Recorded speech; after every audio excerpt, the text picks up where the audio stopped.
Diversité d'idées, diversité de communautés, diversité d'opinions, diversité de religions, diversité de pratiques, diversité politique. Mesdames, Messieurs, bienvenue à Diversité Victo. C'est l'émission où nous abordons la question de la diversité au sens large du terme. Et vous également, je sais que vous êtes chez vous en train de réfléchir sur cette question de diversité. Je suis Essouma Long, je viens du Cameroun. Et comme mon grand-père le disait, dans la forêt, chaque animal porte ses propres cornes. Alors, je vais laisser à mon invité lui-même la possibilité de se présenter. Bonjour. Bonjour Essouma, ça va bien? Ça va très bien. Et toi? Ça va très bien. Alors, les téléspectateurs veulent savoir qui tu es. Je m'appelle Ghislain Jutras, plus communément appelé Gigi. Ah, voilà, OK. Alors, Gigi, je vais te poser la question que les gens me posent tout le temps. Aujourd'hui, j'ai la possibilité de te la poser. C'est, tu viens d'où? Je viens d'où? On va dire planète Terre, mais bon, plus précisément, je suis né dans la capitale, donc Québec, la ville de Québec, en banlieue nord. OK. Voilà. Et tu es venu t'installer à Victoriaville? Oui, en 2009, pour commencer à travailler au cégep de Victoriaville en agriculture biologique, responsable de la ferme école. OK. Ah, ça c'est bien. Et tu aimes Victo? J'adore Victo. Ouais. J'adore Victo. C'est un endroit central dans la province. Et puis, autant qu'on peut être bien dans Victo, autant qu'on est rapidement aussi dans les autres villes où il y a de l'action. Et donc, moi qui bouge beaucoup dans mon mode de vie qui est nomade enraciné. Donc, je suis enraciné dans la région ici, qui est aussi la région de mes ancêtres, même si je suis né à Québec. Mes ancêtres, finalement, depuis peut-être près de 400 ans, se sont établis au centre du Québec. Donc, c'est comme un retour, là, moi, que je fais, qui n'était pas nécessairement prémédité, mais donc, il y a le fait aussi d'être dans les pas de mes ancêtres d'une certaine façon. Ah oui, hein? C'est un retour aux sources, un peu, si on peut le dire ainsi. Exactement. Mais c'est quoi la grosse différence entre Québec et Victoriaville? La grande différence, c'est 1h15. Okay. Donc, ça, c'est en termes de temps, là? De temps, c'est ça, oui. Oui, il y a un décalage d'1h15. Mais c'est tout? C'est tout, oui. Mais une des différences importantes, je dirais, c'est la proximité du fleuve à Québec par rapport ici à Victoriaville, qu'on est un peu plus dans les terres.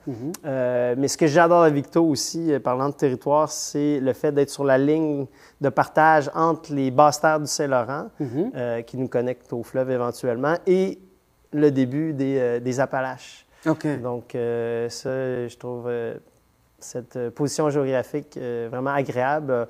On fait 5 minutes au sud de Victoriaville, puis on est sur le mont Athabasca. On a une vue imprenable sur la plaine, si on pouvait avoir des yeux de lynx jusqu'à Québec même. Oui. C'est ça. Donc, en termes de territoire, il y a cette différence-là. Donc, on a la proximité des Appalaches puis les basses terres, tandis qu'on est à Québec, on est vraiment collé au fleuve avec une vue qui s'ouvre vers éventuellement le golfe. Alors, il y a quelqu'un qui m'avait dit une fois que si le Québec était un humain, le cœur du Québec serait à Victo. Victo. On t'a déjà dit ça aussi, toi? Il y a beaucoup de gens de cœur, mais comme je rencontre partout sur le territoire, le cœur bat large. Okay. Ça dépasse, les pulsations dépassent Victoriaville. Ah oui, hein? Ah oui. Bon, OK. Bon, l'autre particularité, on me dit que, d'ailleurs, c'est ton domaine, hein, que Victo est le centre du Québec de façon globale, c'est le poumon agricole du Québec. Est-ce que c'est vrai, ça? C'est une région importante en termes, par exemple, de production laitière, mais on va dire que chaque région au Québec a ses particularités. L'agriculture est répartie dans très peu de territoires aussi au Québec. On parle de 2 % de tout le territoire du Québec qui est des terres arables. Et une partie de ces terres-là se trouve au centre du Québec, mais ça va jusqu'en Montérégie, jusqu'en Gaspésie, mais ça s'étend principalement là, le long de chaque côté du fleuve, puis en descendant un peu vers les États-Unis. C'est là qu'on a notre territoire agricole. Donc, le centre du Québec, comme on le dit, Victoriaville, se trouve au centre de tout ça, et avec une forte concentration d'entreprises laitières. Mais il y a toutes sortes aussi d'autres productions, dont le maraîchage et biologique, entre autres choses. Et c'est ce qui m'avait amené à Victoriaville. Donc, depuis 1987, le cégep de Victoriaville est spécialisé en production de maraîchage biologique. Donc, moi, c'était ma spécialité aussi aux études parce que j'ai été maraîcher moi-même. Donc, éventuellement, j'ai été recruté pour venir ici. C'était la seule possibilité pour moi, pour faire ce métier-là au Québec, d'enseigner le maraîchage biologique à un niveau pratique et théorique à la fois à Victoriaville. Alors, c'est quoi ce truc maraîchage? Maraîchage, ça vient du mot marais. Le mot remonte à... c'est un mot très francophone parce qu'il n'y a pas d'équivalent qu'on peut traduire dans d'autres langues. On le traduit avec des plus longs mots, mais en un seul mot, maraîchage. Maraîchage biologique. Donc, maraîchage, ça vient du mot marais. Donc, autour de Paris, il y a plusieurs années de cela, les marais étaient cultivés pour alimenter le cœur de la ville. Et on appelait ces gens-là les maraîchers, les maraîchères, et qui venaient vendre leurs produits sur Paris. Et le mot est resté dans notre tradition francophone jusqu'à ce qu'on en fasse ici aussi au Québec. Du moment qu'on fait pousser des légumes et qu'on en fait un revenu pour en vivre, on est un maraîcher ou une maraîchère. OK. Bon, pour des gens comme moi qui ne, qui ne savent pas grand-chose là-dedans. Mais très intelligent. Et j'imagine les téléspectateurs aussi qui nous suivent, qui veulent en savoir comment ça se pratique de façon concrète? C'est quoi? Est-ce que c'est une terre particulière? Est-ce que c'est un lieu particulier? Est-ce que c'est... Bien, c'est sûr qu'il y a des terres qui sont plus favorables, qui se prêtent mieux à l'agriculture puis au maraîchage aussi, donc lorsqu'un sol est plat, par exemple. Mais il y a différents types de maraîchage. Donc, on peut le faire sur petite échelle et on peut améliorer sur petite échelle plusieurs types de terrains qui ne sont peut-être pas toujours favorables au départ, mais comme c'est un petit terrain de 1 hectare et un peu plus, jusqu'à 5 hectares peut-être, bien, on peut améliorer ces terrains-là puis réussir à en vivre.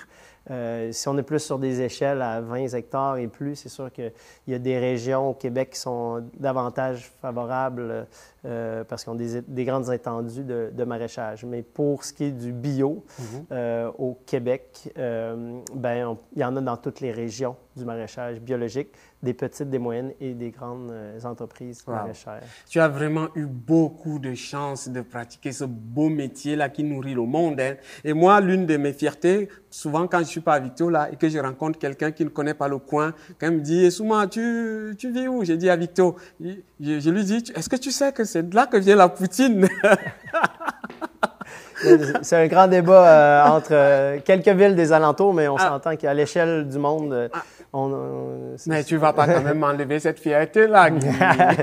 Je me mêle pas du débat. Tu te mêles pas de ça. Ah non, mais dans tous les cas, c'est quand même, comment je vais dire, bien. C'est quand même galvanisant de savoir que le coin où on vit, il y a des choses intéressantes qui se font, surtout dans le domaine de l'agriculture. C'est vraiment... Oui, c'est très dynamique.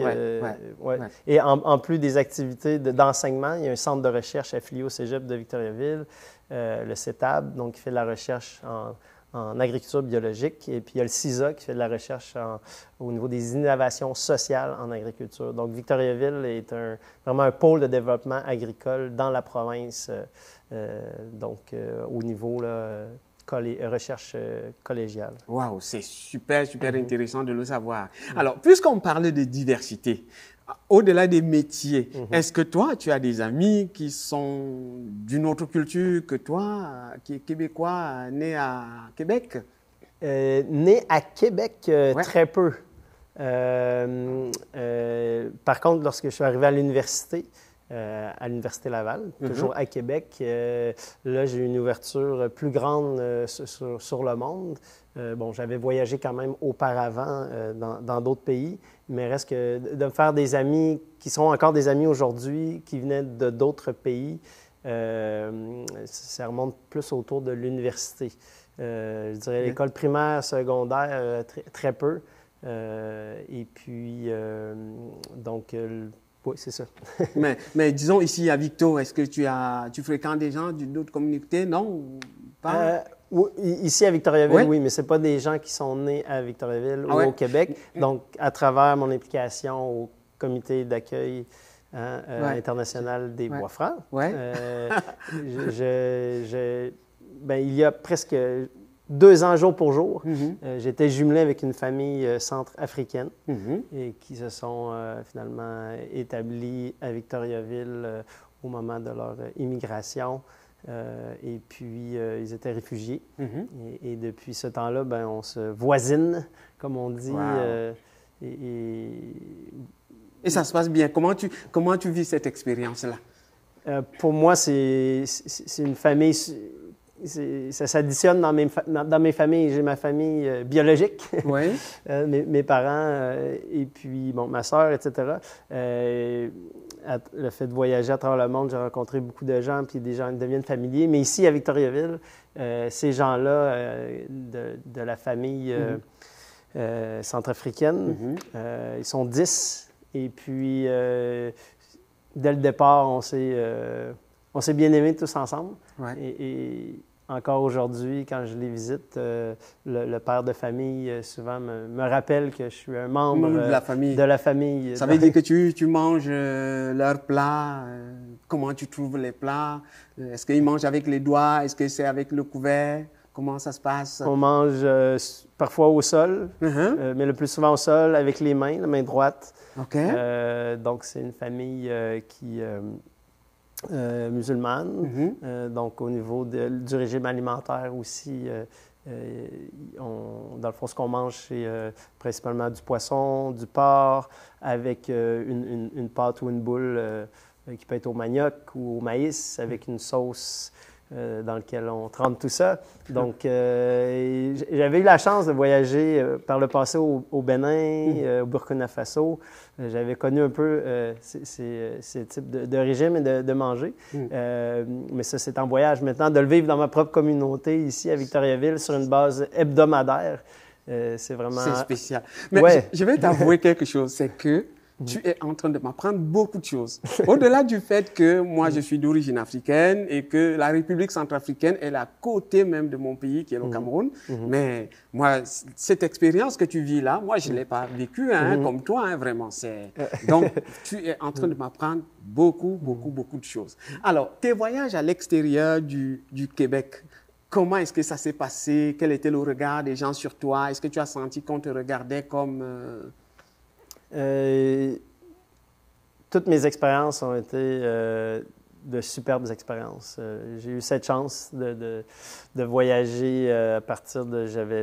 La première fois que j'ai quitté la maison pour presque 1 an, c'est quitter ma famille pour les études aux États-Unis. Donc, j'ai eu 18 ans aux États-Unis. Je suis parti à 17 ans. J'ai eu 18 ans aux États-Unis et puis par la suite, j'ai toujours eu des opportunités pour continuer à voyager, donc en coopération internationale au Guatemala, en République dominicaine, au Pérou, en Bolivie. Au total, j'ai peut-être fait plus d'une 20aine de pays. Wow. Au total, bout à bout, c'est plus de 3 ans de ma vie que j'ai passé ailleurs, c'est ça. Puis, je dois dire que j'ai jamais eu de mauvaise expérience gravement au niveau interpersonnel. C'est ça. Alors, il y a des gens qui pensent que la diversité, la différence avec l'autre est source de problèmes. Les gens se battent dessus parce que... Moi, je dirais que c'est pas la diversité qui cause les problèmes, c'est le manque de connaissances. Donc, je me souviens, à l'époque, quand j'enseignais à l'Université Laval à Québec, après mes études, j'enseignais un peu. Puis, il y avait une affiche dans un des corridors et c'était un orignal qui était dessus. Je ne sais pas pourquoi c'était un orignal, mais le message que ça disait, c'est la connaissance éloigne les préjugés. Et puis, je trouvais que ça touchait directement au cœur, tu sais, du truc. Souvent, les préjugés, la peur de l'autre, c'est lié à une méconnaissance de ces gens-là. Puis, la diversité, c'est même pas juste entre pays. Des fois, c'est entre membres de sa propre famille. On peut être différent de ses frères et de ses sœurs. Alors, bon, disons que... posons la question à l'inverse, c'est-à-dire que maintenant, ces immigrants qui arrivent ici, qu'on appelle les nouveaux arrivants, est-ce que tu penses qu'ils peuvent apporter quelque chose de constructif à la société québécoise? Assurément. de par une façon... De par Essouma, par exemple, qui vient te poser des questions. Oui, c'est ça. Et jouer de la musique. Et jouer de la musique, oui. Ouais, mais chaque personne est porteur d'une culture personnelle et d'une culture de société. Donc, les gens qui arrivent ici arrivent avec tout ce bagage culturel-là, autant les parents que les enfants. Et puis, lorsqu'on rouvre la porte de cette culture-là, il y a toutes sortes de choses. Bien souvent, mais c'est des choses qui nous enrichissent, que ça soit le regard que les gens ont sur l'existence, sur la réalité, sur leur façon de célébrer la vie au niveau musical, en danse, au niveau artistique. C'est sûr que moi, c'est là que je connecte énormément avec les gens, l'aspect artistique, mais bon, il y a l'aspect culinaire. Lorsqu'on fait la fête de la diversité culturelle, on voit tous les clients, c'est les gens qui préparent. Moi, la diversité, c'est un de mes 3 mots-clés dans la vie. Et puis, parce que ça porte tellement de richesse, c'est ce qui me pousse à aller voyager, mais c'est ce qui me pousse aussi quand je suis ici à accueillir des gens et échanger, parce que j'ai des choses à offrir moi aussi de ma propre culture, mais lorsque c'est un sens unique, ça manque d'écho. Donc, quand on a la chance que ça fasse une boucle, un aller-retour dans les 2 sens, c'est plus profitable. Alors, avant qu'on revienne sur la musique, il y a une question que j'aime toujours poser aux gens, c'est celle de savoir s'il fallait faire de Victoriaville un petit paradis terrestre. Paradis dans le sens de l'endroit vraiment où on est comblé. C'est quoi que tu proposerais si tu étais parmi les décideurs? Qu'est-ce qui manque? Des plants de bananiers. Des plants de bananiers? Ça ne peut pas pousser ici, le bananier. Ah ben là, si Victo devient un paradis, on va avoir des bananiers. Ah oui, ah oui. Et des oiseaux du paradis. Là, tu m'as bien eu. Oui, oui, c'est vrai. Oui, mais en dehors de ça. Oui, un paradis, qu'est-ce qu'il ferait de Victoriaville? C'est déjà un endroit... C'est comme pour dire, qu'est-ce qu'il faut améliorer, en fait? Oui, qu'est-ce qu'il y a à améliorer? C'est une très bonne question. Peut-être rapprocher le fleuve Saint-Laurent de Victoriaville pour avoir accès à des grands plans d'eau. Mais non, je fais la blague, mais on est encore très bien servi en termes de nature ici. Tu me poses vraiment une bonne question. Je ne me suis jamais posé la question qu'est-ce qui pourrait être mieux. Je me sens bien. Donc, oui, ça prouve vraiment que tu te sens bien. Ça prouve vraiment que tu te sens bien. Exact. Alors, puisqu'on parlait de musique tantôt, je t'ai vu entrer avec... Tu as quelques gadgets sur toi. Est-ce que tu peux nous faire un petit quelque chose avec l'un de tes instruments? Oui, bien, tout à fait. C'est ça, comme tu sais, moi, je suis impliqué dans la musique traditionnelle québécoise. Donc, j'ai amené quelques petits instruments avec moi. Une qui est arrivée dans la colonie, fraîchement, comment dire... comme mis sur pied. Au début de la colonie, finalement, au Québec, on se servait de la guimbarde. Ça s'appelle guimbarde? Oui. C'est quoi OK. Parfois, on appelle ça bombarde. OK. Et puis, c'est seulement une hanche métallique qui vibre dans les airs. Mais une fois qu'on l'approche d'une caisse de résonance, comme une corde qui vibre devant une guitare, ben moi, au lieu d'être une corde, c'est une hanche métallique, donc une petite lamelle de métal qui va vibrer devant ma caisse de résonance qui est ma gorge. OK. Donc, je te fais une démonstration. Oui, vas-y, j'ai hâte de voir ça. Même le public, les téléspectateurs aussi. Voilà, un son qui a retenti peut-être 400 ans lors de l'arrivée des nouveaux arrivants de l'époque. OK.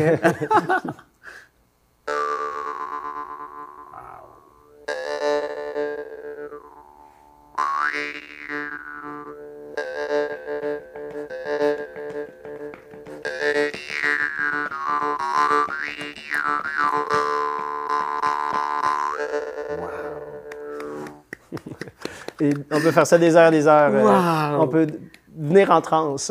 Mais c'est impressionnant, c'est impressionnant. Ouais. Wow. Et c'est là, précisément, l'instrument que j'ai dans les mains, lui, il vient de la Hongrie. OK. Voilà. Mais comme je disais, c'est un des plus vieux instruments dans le monde, avant même d'arriver au Québec il y a 300-400 ans. Comme monnaie d'échange pour les fourrures. Cet instrument-là se retrouvait déjà dans d'autres pays. Ça remonte en Asie, parce que selon mes recherches, c'est un des premiers instruments. Supposément que ça aurait commencé avec des bouts de bambou qu'on faisait vibrer devant sa bouche. Des fois, ça a été des cordes.